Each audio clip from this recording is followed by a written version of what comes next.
There we are. There it is. Good morning, everyone. I would like to call the Cook County Board of Commissioners regular meeting to order for Tuesday, November 24th. Would you please, I think I've done a roll call of all of our commissioners and others that are attending. Would you please join me for the pledge of, I do need to read the statute requirements for conducting meetings by virtual or telephone. So they are based upon statute. And I will read 5 statements. The first statement is, it has been determined that an in-person meeting is not practical or prudent because of the COVID-19 pandemic and the related peacetime emergency declaration made by Governor Walz in accordance with Minnesota Statutes Chapter 12. Secondly, we have ensured that all members of the body participating in a meeting, wherever their physical location, can hear one another and can hear all discussion and testimony offered at today's meeting. 3, we've also ensured that members of the public present at the regular meeting location of the body can hear all discussion and testimony and all votes of the members of the body. We have urged the public not to attend this meeting in person because of the COVID-19 pandemic and have ensured that members of the public can view and monitor the meeting remotely in real time by broadcasting the meeting on the Cook County website.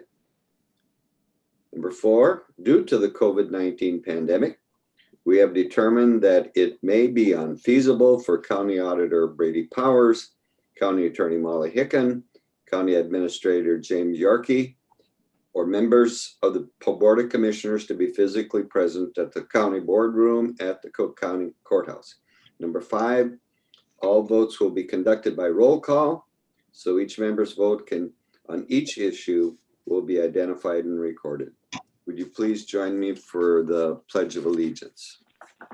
I pledge allegiance to the flag of the United States of America and to the republic For which it stands, one nation, under God, indivisible, liberty and justice for all.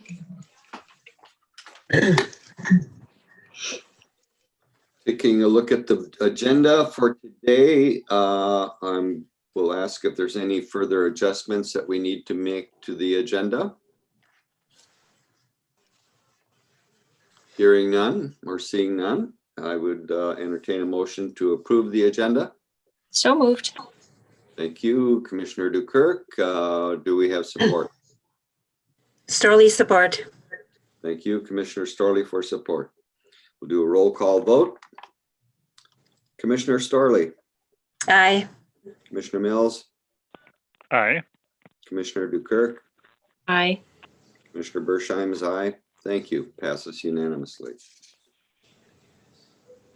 Look at public comments. Do we have any that have been received by email or by letter, or if someone had any information that needs to be shared in regards to public comment, please do so at this time.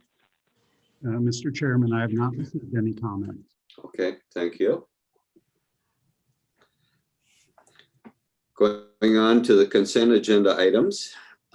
Is there any agenda item there under consent that some commissioner would like to discuss further?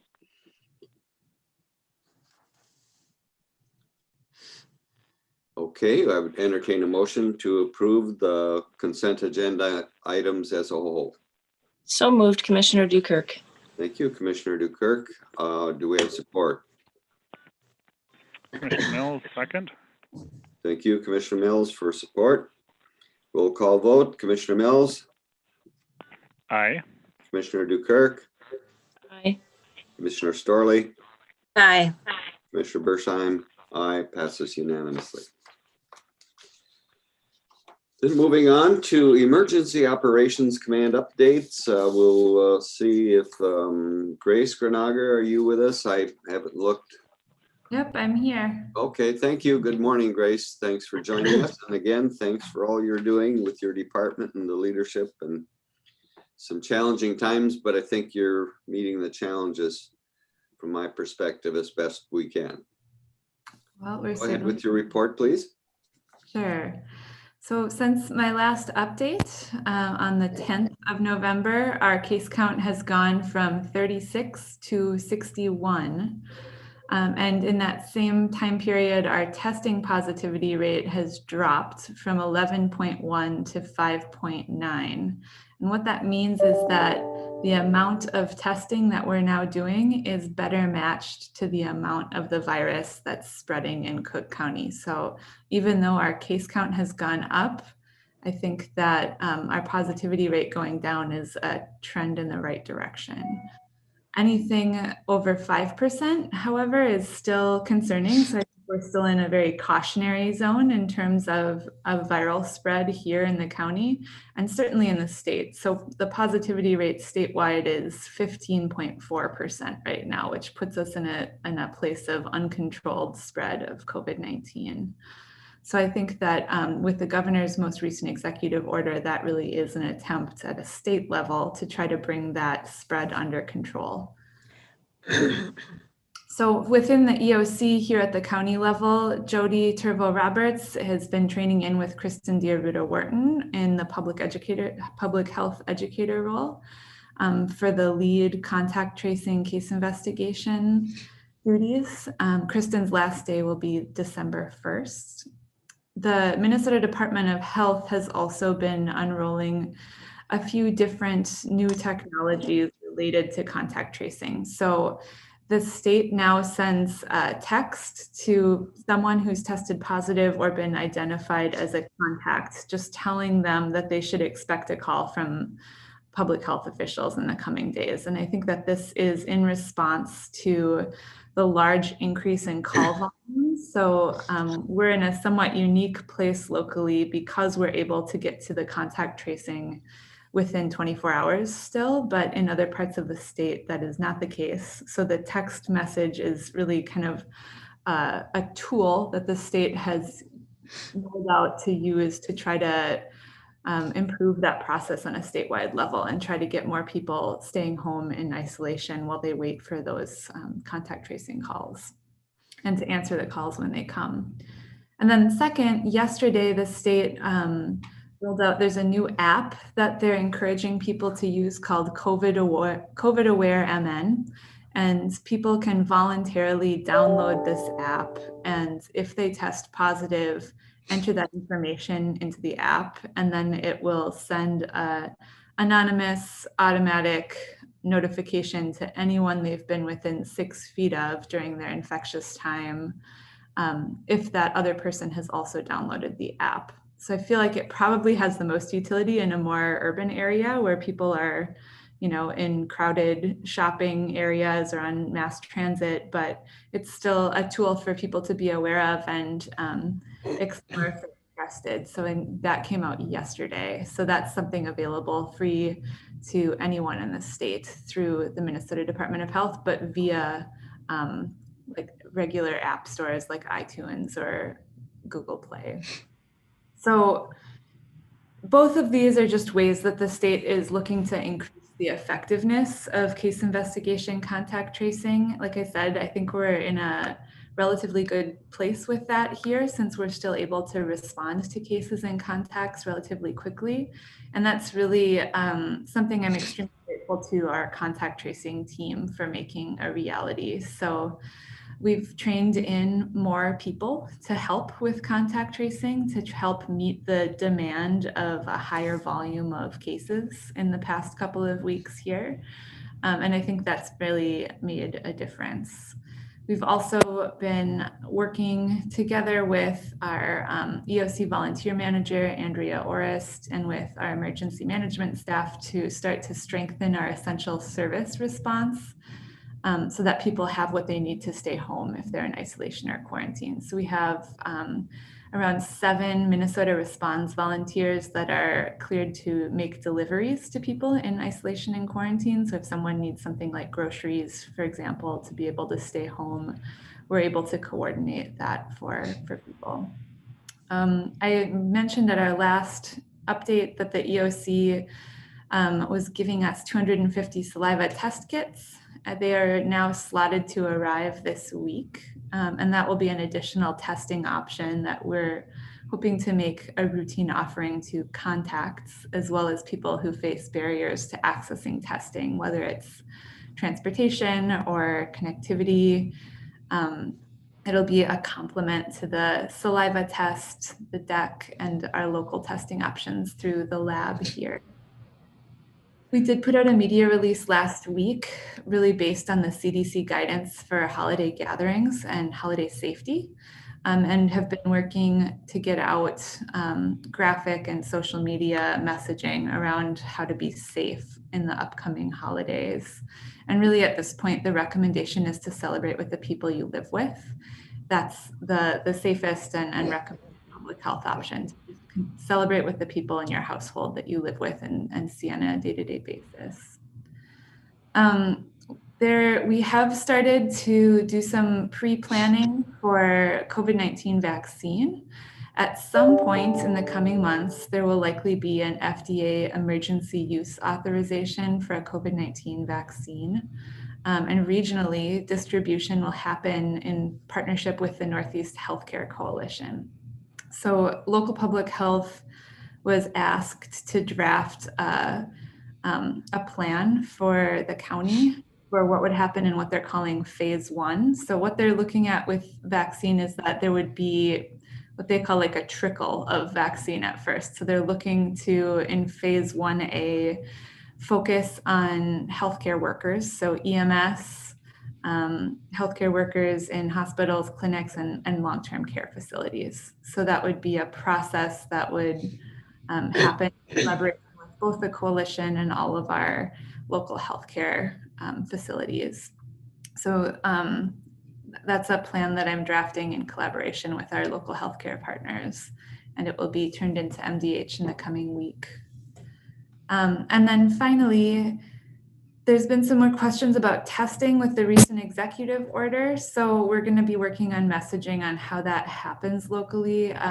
Not much has changed. Right now, the testing for contacts of COVID positive cases and for people who have symptoms of COVID-19 is available through our local lab and clinic, as well as the DEC and the mail-in saliva program. However, if somebody is not symptomatic and is not a close contact, the options for testing are the mail-in saliva program and the DEC site in Duluth.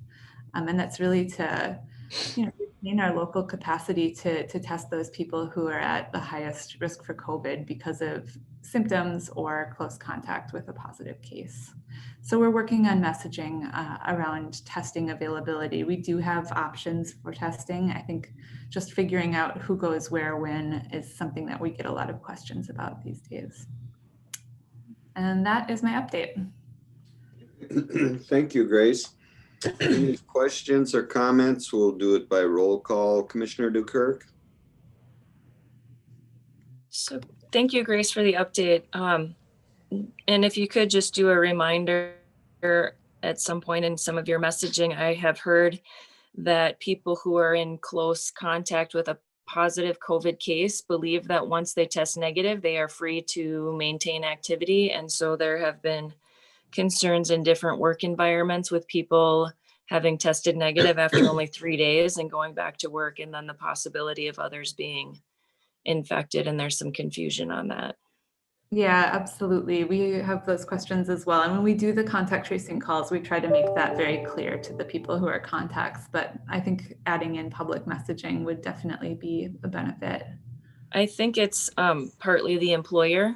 You tell the person when you contact them you can't go back to work, but when they feel pressure from their employer that, oh, you've tested negative, so you're fine, you need to come back to work, they're at a loss for how to respond to that. And we have great information on our COVID site. I actually printed some out for some people so that they had it. And I also gave them the number to call if they had more questions. But I think that it needs to reach a lot more people. Thank you. Thank you, Heidi. Mr. Mills? Thank you, Mr. Chair, and thanks, Grace, for the update. I didn't really have any questions, but I came up with one. There's a lot of people that go to Duluth to do their their shopping and whatnot, or just necessary items. And would it be a good idea, just if someone's going to do it, that you may as well get tested at the deck? I mean, the more information we have, maybe the better. Not that that's given anyone a pass or anything, but I just thought since our local testing capacity is a little more limited, if that would be advantageous to our community if people just did that if they were taking a trip. I mean, it couldn't hurt. There is some limitation to testing without behavior change. So it's not a bad idea to go get tested, and if you're out and about in Duluth, but I would just, the reminder is if you're getting tested, it's a snapshot of a picture in time. So yeah, I think we would just want to do some messaging around that as well. So, but yeah, absolutely. It's open, it's a free service. It's something that if you're, in Duluth to do some shopping or run some errands, it couldn't hurt. It's open to the public, and it's that's available to us to use as well.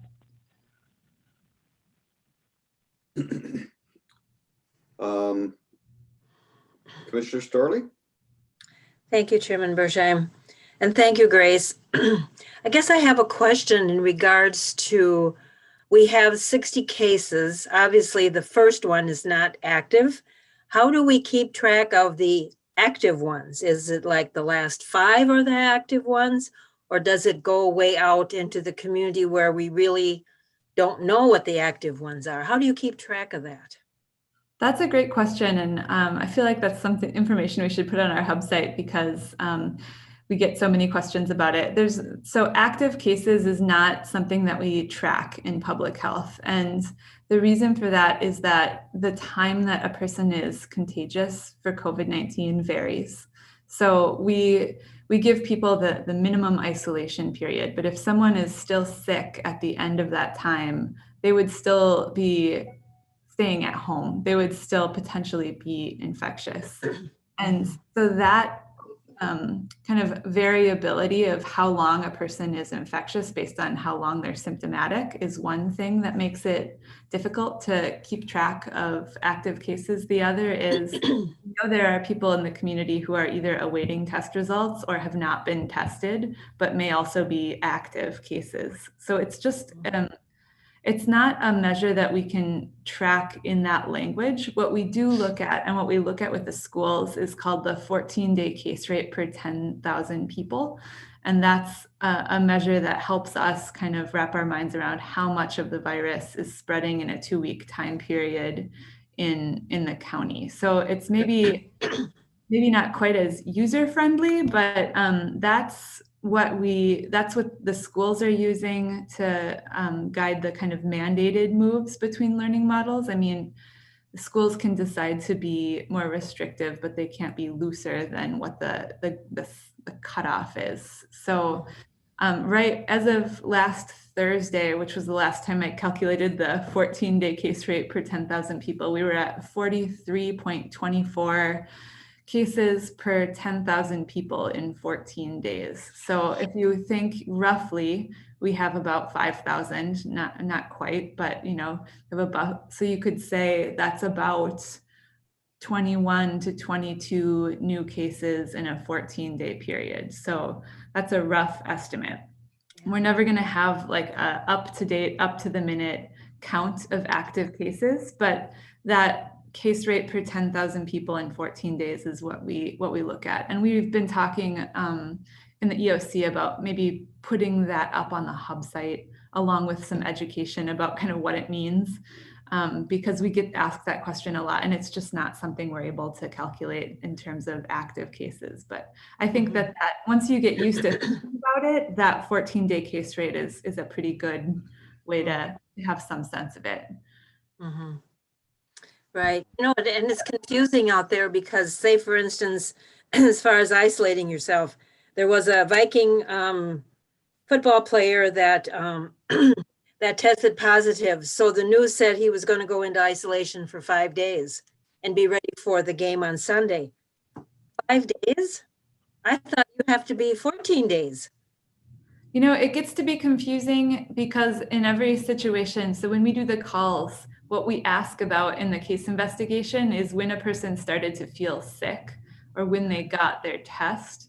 And so the general guidance is to isolate 10 days from symptom onset with at least 24 hours of no fever and not using any fever reducing medication, and all your symptoms have improved.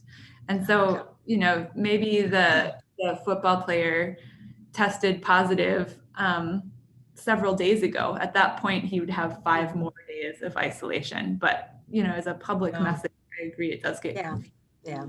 Or It the 14-day quarantine versus 10 days of isolation. That's another thing that is difficult to message. So 14 days is the potential incubation period for COVID, and the 10 days is the amount of time that a person would be, the minimum amount of time that a person would be contagious. Right. Well, as always, thanks so much, Grace, for what you do. Yeah, thank you.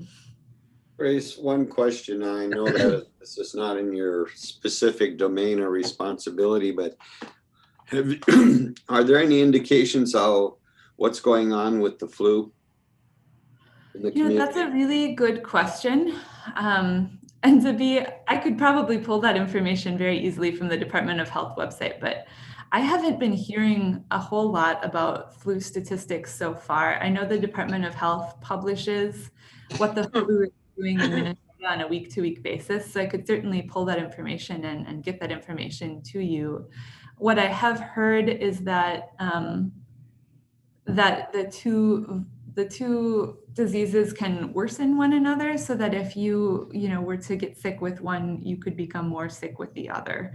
That's not like a public health measure of what's happening at this point in time, but I think it is, I guess it's a reminder that we can all get a flu shot, and do the things that we're doing to prevent COVID are also things that we can do to prevent the spread of the flu. So I'm happy to pull that for you, Myron, but I don't know off the top of my head what the influenza landscape looks like right now in Minnesota. I think I'll just leave that up to you. I was just curious of what's trending out there, but I wouldn't ask that you do any work or anything like that. So thank you for the information. Thanks so much for your report and for all your work, and thanks. Please pass that on to your coworkers and cohorts, and appreciate that. Mike, if you have an update for us, and thank you for your diligence and work and keeping us going on the emergency management side of things. Do you have something to report at this time? Yeah. Good morning, Mr. Chair, commissioners, community members. Just a couple things. Our Emergency Operations Center, of course, remains operational, and I continue to meet with the region and the state of Minnesota, of course. Regionally, as Grace mentioned, most counties are working on a plan for vaccination dispersal when the vaccination gets here. Cases continue to rise all over our region. More locally down the shore, the Minnesota Veterans Home in Silver Bay is struggling a little bit. They've had quite a number of cases, not only with the clientele there, but with staffing. They're looking for ways to get more staff down there. So that's hitting kind of close to home. On the other things in the region, Grace mentioned the Northeast Healthcare Coalition. It's a large coalition. We had our quarterly meeting yesterday morning. And actually on that meeting, our regional epidemiologist did speak to the flu, where we're at with the flu right now, and it's very low flu cases for this time of the year. So that is good news. During that meeting, we also had presentations from 3 doctors from both Essentia and St. Luke's out of Duluth, just kind of giving us partners out here within the region what's going on within them hospitals, and very eye-opening. They're doing some great work there. One of the big takeaways that I did not know of is that first responders, EMTs that are traveling there to transfer a patient from many areas within our region, is that obviously they have to wear PPE in the ambulance for everybody's safety to get the patient there. Some hospitals are requiring that when they get to the hospital, they have to remove the PPE that they're wearing, dispose of that, and put on fresh PPE before they can enter a hospital. So Wow. if you could imagine having to go through that, I feel for them. On the state side of things, Minnesota, in my 10 years in this, has always been ahead of the game when it comes to emergency management. We were one of the first to roll out the Armor 800 megahertz radio system, for instance. They jumped on board with the federal strike team assets from FEMA. The state has acquired 29 ambulances.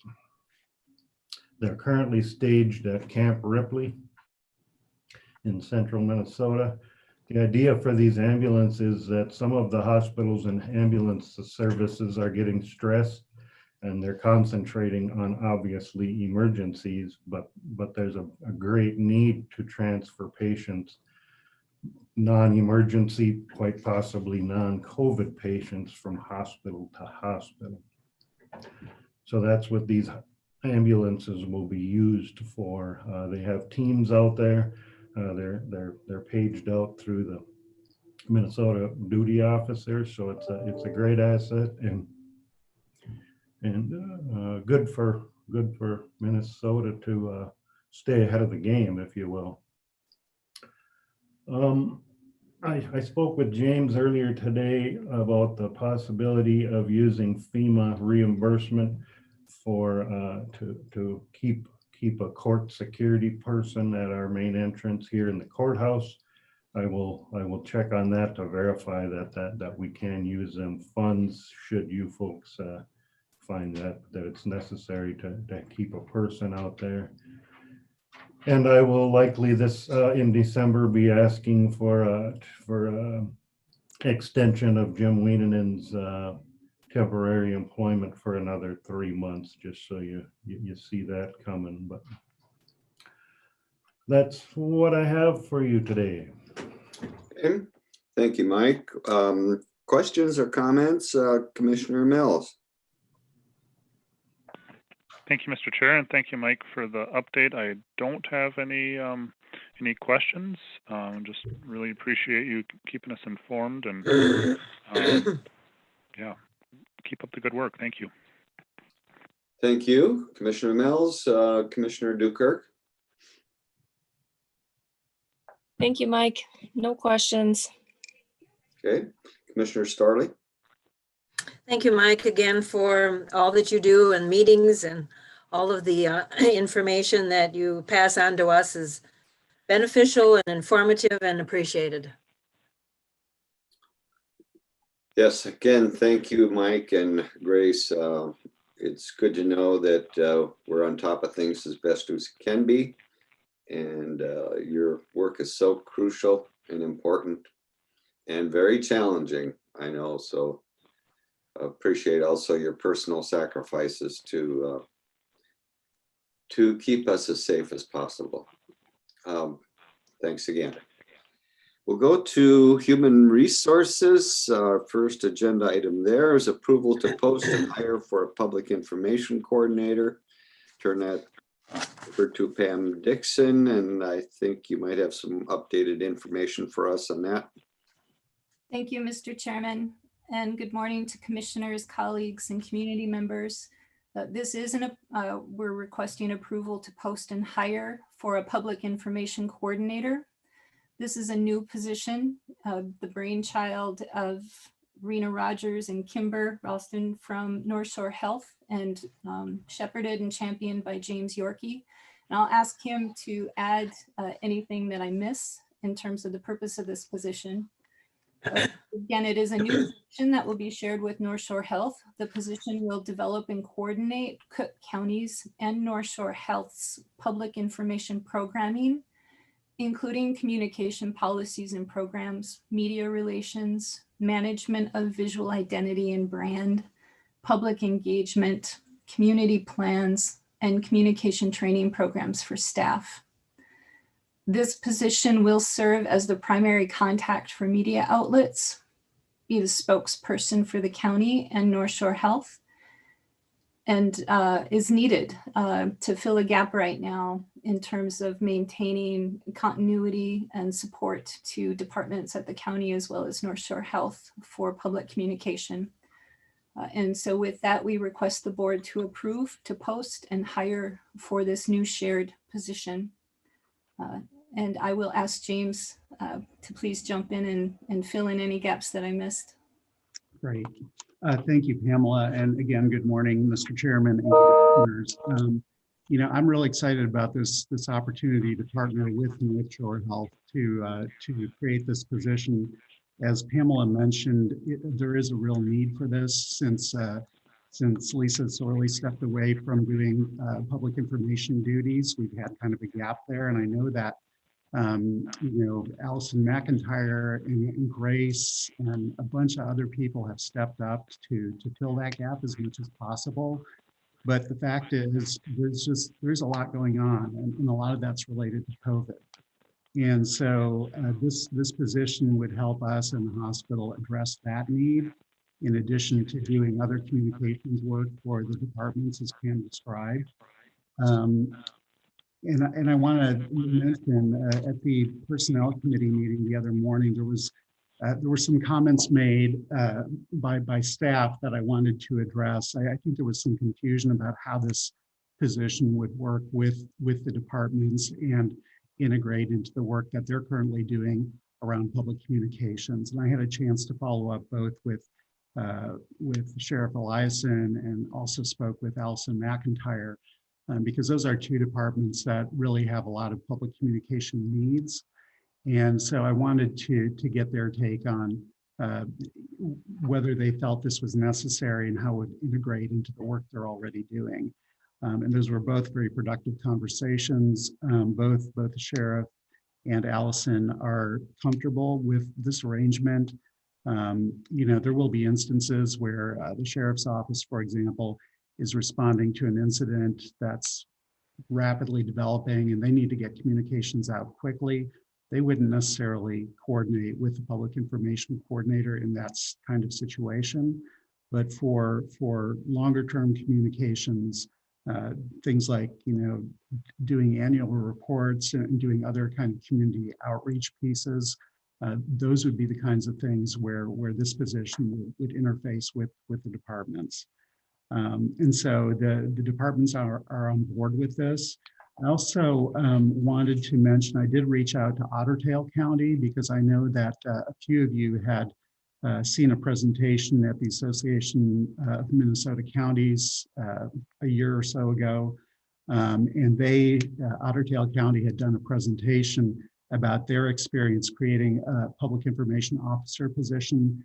And I just wanted to read a paragraph. I got a nice email from the administrator up there.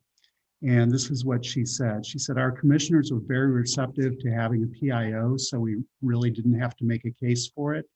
They realized the importance of economic development for Otter Tail County, as well as the need to work at marketing our county, not just to draw in new residents for employment opportunities countywide, but also to promote our area for tourism. It has taken several years, but we are finally confident that implementing a countywide communications policy that funnels all messaging through the PIO to ensure using our branding consistently works well for the county. That doesn't necessarily mean that departments don't respond to media inquiries, external inquiries, et cetera, but it does mean that if we put out a brochure, message, or letter, everyone is using the same branding and our PIO is reviewing it, especially if it goes out as a brochure or social media. So they're seeing a lot of value in having this position, and a lot of the benefits that they describe are what I see coming out of our having a similar position. So I'm really excited about that. The other thing I wanted to mention is that last week, the hospital board did approve uh, establishing this partnership with the county. So they're on board and all the pieces are aligned. And so all that remains is we need your approval to create this position. And then also we'll be coming back. We don't have a draft contract yet to share with you, but we are working on that with Molly Hicken to establish a contract with the hospital, and that'll define how the costs and the responsibilities of supervision are shared between the two entities. So with that, I'll take any questions. Okay, thank you. And this is for approval to post and hire, and we'll get more information on the job description and so forth. And one thing that I learned when we discussed this previously, it's that it's a coordinator position, so it's more of a generalist, but it really meets the needs of the community from what I have learned about it. So this is a community thing as well. It's very important. Any questions or comments? We'll do a roll call. Commissioner Dukirk? No questions. Okay. Commissioner Mills? I don't have any questions. I just would like to comment that I want to thank Rena Rogers for kind of coming up with this idea because there was a blaring need exposed when Lisa had to step away from her role as the public information officer for the EOC. And I want to thank James for working on this and so well articulating the need and kind of doing some of that research and the backstory for what other counties have done and collaborating with the hospital. Just I see a lot of efficiency there and great benefits and cost sharing there. And I was one of the commissioners at that AMC meeting regarding the PIO position. And at that meeting, I was pretty convinced that our county really needed this position. But the tricky part is how do we afford that? And you know, I really do anticipate tougher times here, but I'm really hoping that with this position, it's gonna create more unified messaging, and I can see a lot of efficiency in that. And so I think both by using a partner like North Shore Health in more or less subsidizing this position, as well as just that gain in efficiency, I think in the long run it's going to be a really good development for our county, even if it does have a little short-term blow to our budget here. But I'm in support of it, and I'm really grateful for the work that's being done in creating this and evaluating our needs and the solutions for those needs. Okay, thank you. Commissioner Starley?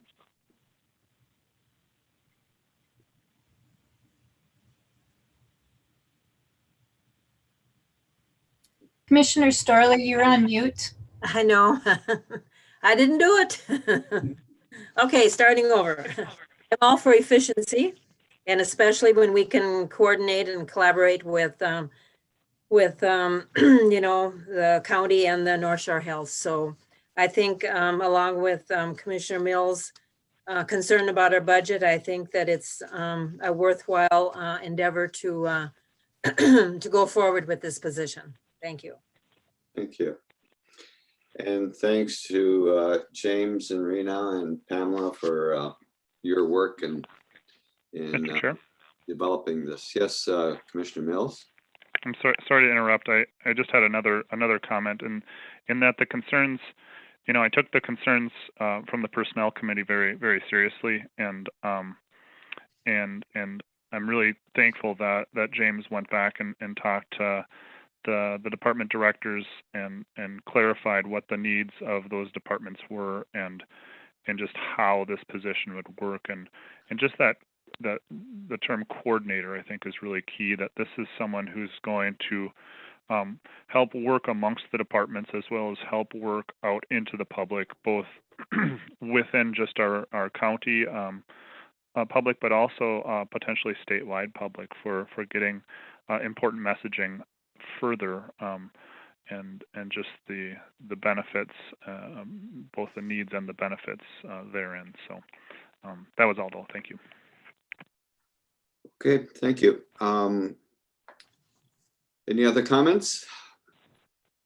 Okay, Commissioner Dukert. Yeah, you know, when this presentation came up at AMC and with losing Valerie, this is like law enforcement and public health. It has to be done. It's necessary. It's important. And it provides a very needed service to the community. And being here for a long time and not having someone, not having an administrator, not having a direct line of communication with the community and news sources, we just have to make this work. So with that, I'll make a motion to approve. Okay, we have a motion by Commissioner Dukert. Thank you. Do I have support? Commissioner Mills, second.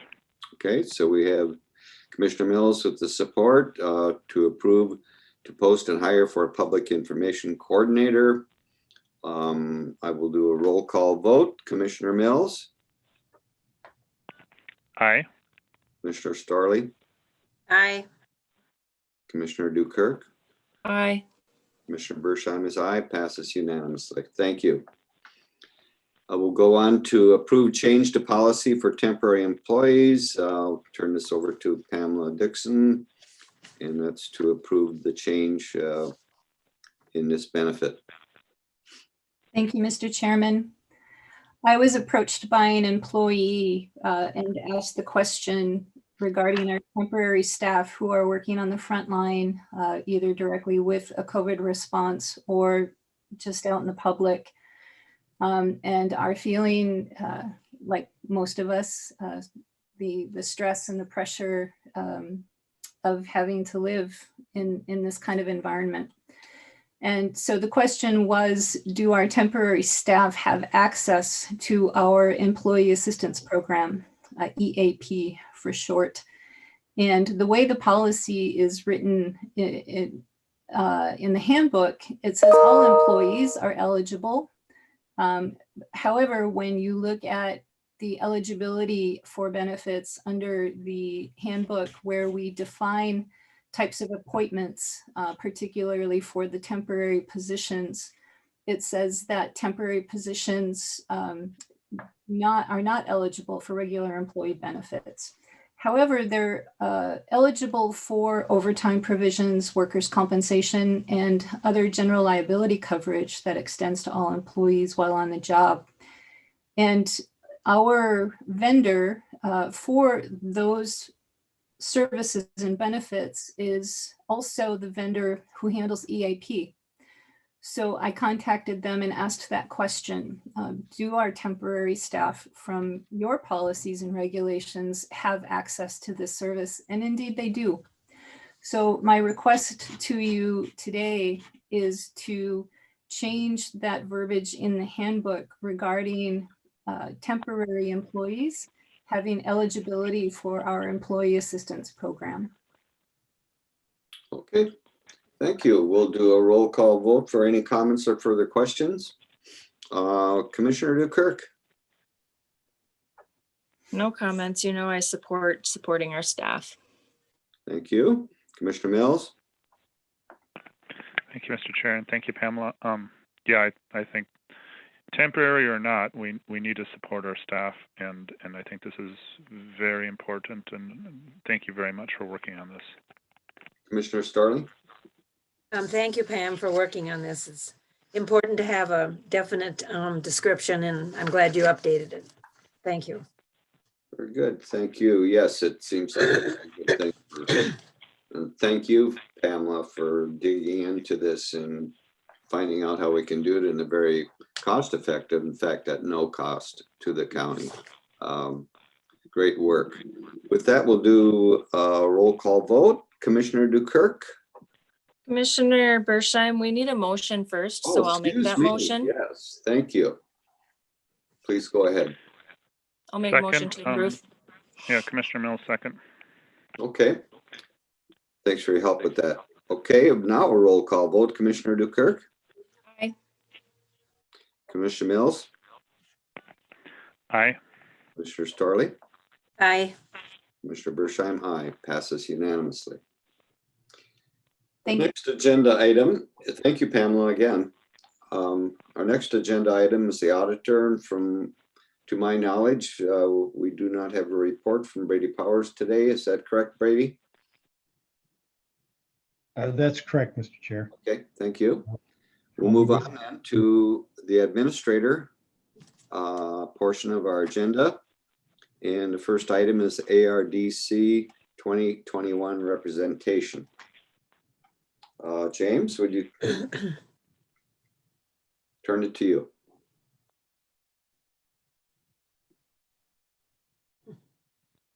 Oh, lost James. He's off. There we go. My bad. Okay. It happens to all of us, doesn't it?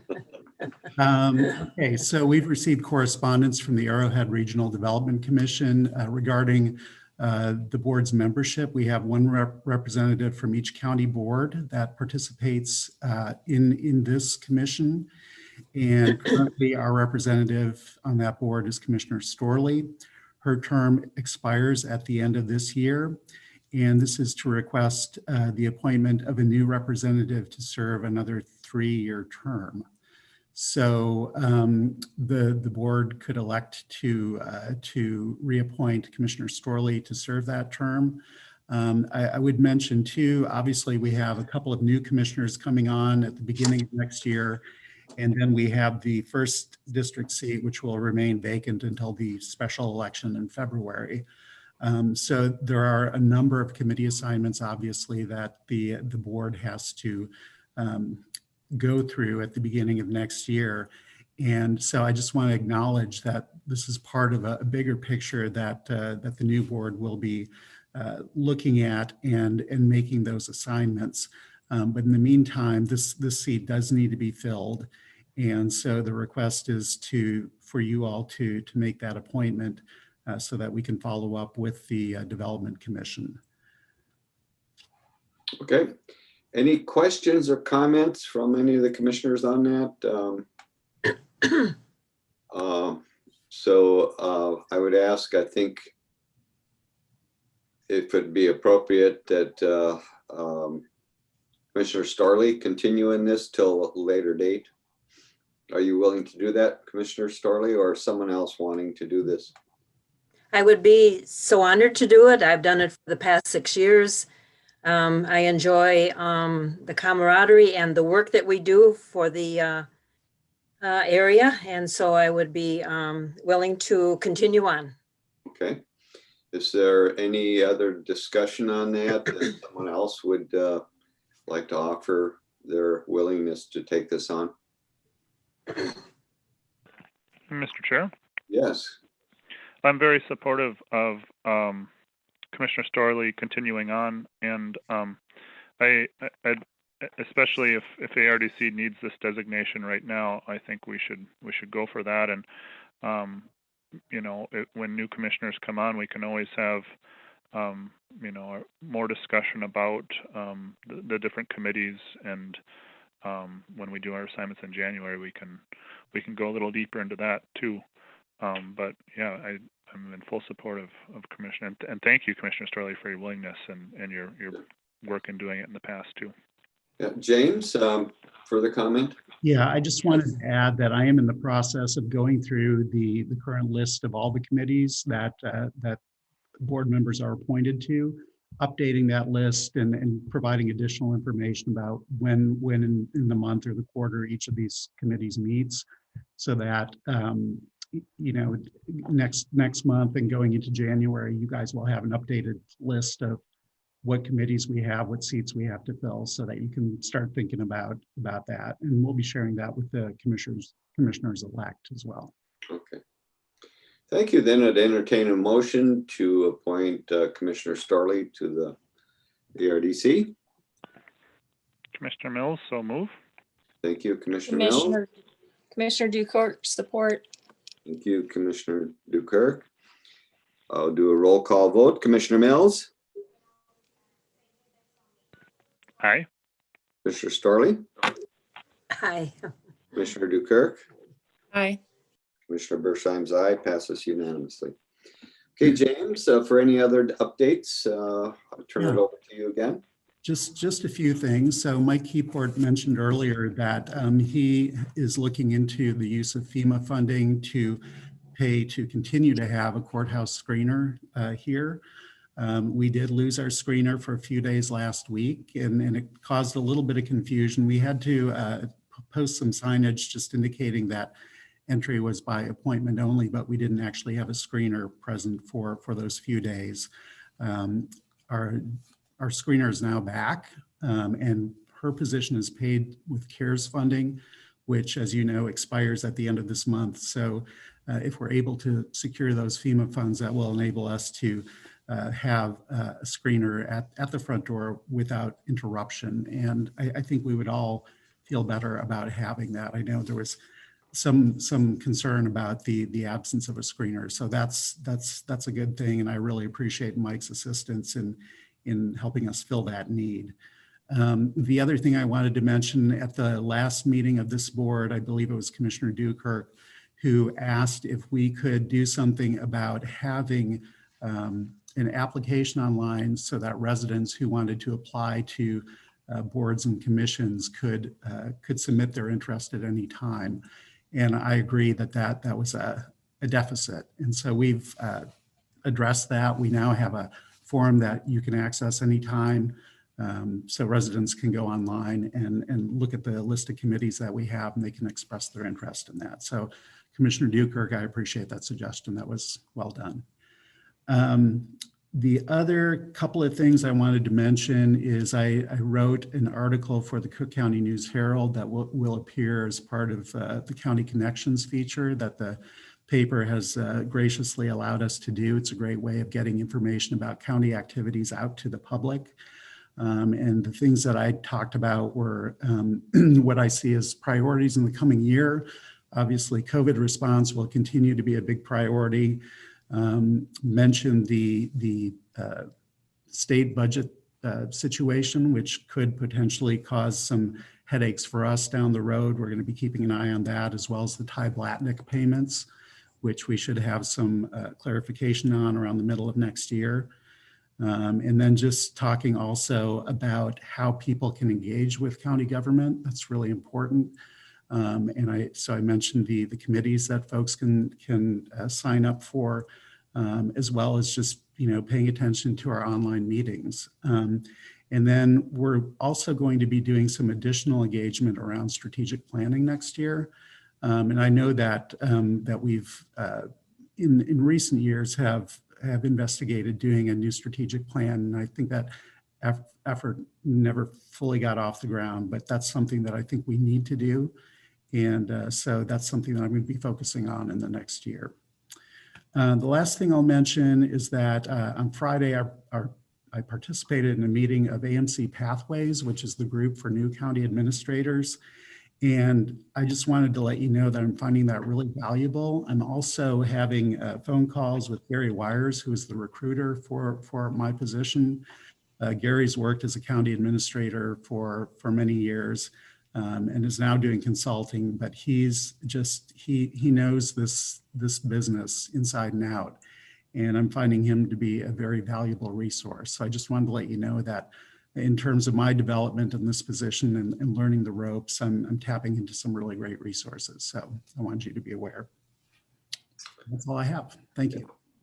Well, thank you for your work and seeking out that, and really appreciate having you on our staff as our county administrator. So thank you. Doing a commendable job. Okay, we'll go to commissioner reports. Do we have anything from our commissioners they'd like to share with us? Commissioner Bersheim? Yes, Commissioner Starley. At our last Arrowhead County meeting, which is 11 counties, we did come up with 5 or 6 different legislative proposals. And so what I'm going to do is I'm going to forward that to April and to James to look that over, and then we can talk about that at one of the December meetings. We don't have to have an instant vote on it, but because we're not meeting in December, we are in January. So a lot of it goes along with the legislative slate that we've already looked at that Ryan sent out, but they want input from each of the counties. So we'll discuss that in December. Okay, thank you. Any other reports? I see Commissioner Dukirk's hand up. Yeah, I just want to take a moment to recognize Hal Greenwood. He was on our Economic Development Board for many, many years. His term was due to be up December 31st, and so he will miss our last meeting. But you all know the contribution that he has made to the community, and his passing will be a little bit of a hit that we will feel for a while, the connections that he made and the resources that we have. So my love and appreciation to him in the afterlife, and a big hug out to his family, his daughter Sue and her children. And just know that we're thinking of you. Thank you. Any other reports or comments from commissioners? Okay, meetings to note. Truth and Taxation is December 1st, 2020 at 6 p.m. It will be done by Zoom. And I believe that statements are going out from the auditors and assessor's office in regards to the information that's needed for the Truth and Taxation meeting.